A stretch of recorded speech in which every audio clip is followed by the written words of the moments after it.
Maar we hebben vandaag wel gesproken over belangrijke onderwerpen die wij alle vier wel zouden willen onderzoeken. Zou u dat kunnen opnemen? Nou, we hebben gesproken bijvoorbeeld over schoon water. En daar heeft eigenlijk iedereen recht op. En zouden we dat niet alle vier in onze eigen eilanden, onze eigen landen moeten onderzoeken en dat samenbrengen? We kunnen nadenken over mensen die niet gedocumenteerd zijn, hè, dus die problemen hebben met de immigratiedienst. We kunnen nadenken over, er zijn zoveel onderwerpen. Kindermishandeling hebben we over gesproken. Vrouwenmishandeling. Maar we kunnen ook nadenken over wat studenten nog overkomt. Hè. Als je van hier in Aruba naar Nederland gaat of naar een ander land om te studeren, helpt de overheid je dan goed genoeg? En zien we daar in de verschillende landen van het Koninkrijk dat we daar eigenlijk alle vier wat aan zouden moeten doen. Dus als we even goed nadenken, dan hebben we zo 5, 6, 7 onderwerpen. Zoveel dat we morgen moeten gaan kiezen welke 2 we dan of 3 we in het komende jaar gaan doen. Oké, maar dat is nog niet besloten? Nee, we zijn nog niet helemaal klaar met vergaderen. Oké. En wat houdt in eigenlijk ondersteuning van Aruba? Kijk, Aruba moet het zelf doen. Ja. Dat is heel fijn. En Aruba is ook de baas, hè? Dus de nieuwe collega is degene die bepaalt hoe het hier gaat. Maar we hebben natuurlijk allemaal best wel wat ervaring. En de 2 collega's uit Sint Maarten en Curaçao zijn ietsje jonger dan ik. Ook als instituut, maar ook in het echt trouwens.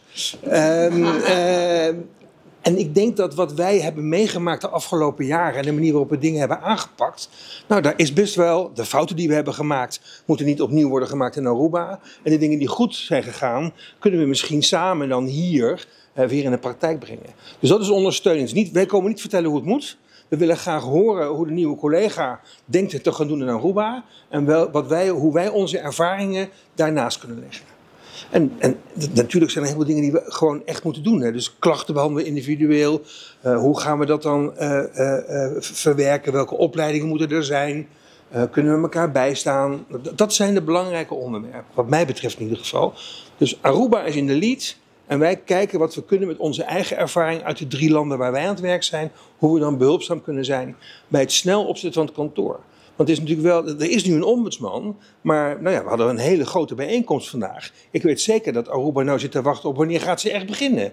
Nou, daar willen we ook bij helpen, dat het echt een mooie start wordt, maar op zo'n manier dat het ook meteen goed gaat. En het feit dat in de wetgeving van Aruba het wat anders is ingesteld, dat ook de nutsbedrijven toegevoegd zijn, zal dat eigenlijk iets veranderen aan capaciteit? Ja, precies. Ja, ik ben daar wel een beetje jaloers op eigenlijk. Want ik mag dat niet. Wij allemaal. Ik moet altijd weer een list verzinnen in Nederland om over de nutsbedrijven iets te kunnen zeggen. Terwijl ik wel vind, net zoals hier, het is met heel veel overheidsgeld. Het is eigenlijk een overheidsdienst. Nou, in de principes van Venetië staat daar ook iets over. Dus ik ben ook wel heel nieuwsgierig hoe de collega's die dus wel die mogelijkheid hebben om daar iets over te zeggen, hoe dat dan gaat.